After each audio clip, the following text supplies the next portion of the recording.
Go'shtga sabzi, piyoz keldi. Amaki olma nechi puldan bo'pti? Olma 25 ming, shaftoli 35 ming. Ha, okey, kerak emas. Hay, olmasa nima qilasan o'zingdan kattani ovora qilib? Polvon. O'g'lim, tez-tez tiq. Qoladi. Hozircha sekinman chiqib ketaman, ketimdan bildirmasdan chiqasan, tushundingmi? Qoladi.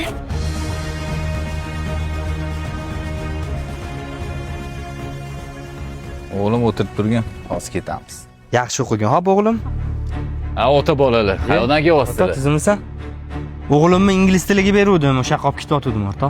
O'qib olim bo'larmidi? Bo'ladigan ish qilsang-chi.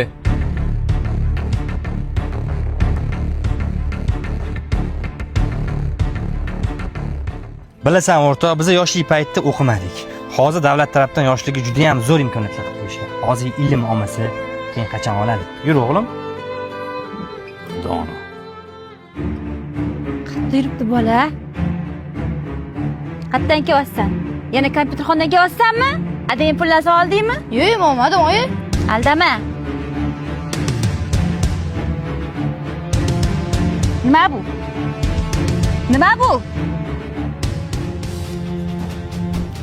Mana qara, hali o'zingni otangni pulini o'g'irlashga o'tdingmi? Yana bizga chaq berdilarmi? Gap qaytarma menga. Olib ket telefonni. Nega telefonimni olib qo'yasiz? Bering telefonimni. Bugundan boshlab telefon ishlatmaysan, chizgan chizig'imdan chiqmaysan. Tushundingmi? Bor yotib uxla. Hali qarab turib telefonni olib qo'yishgan hay ko'rsaman.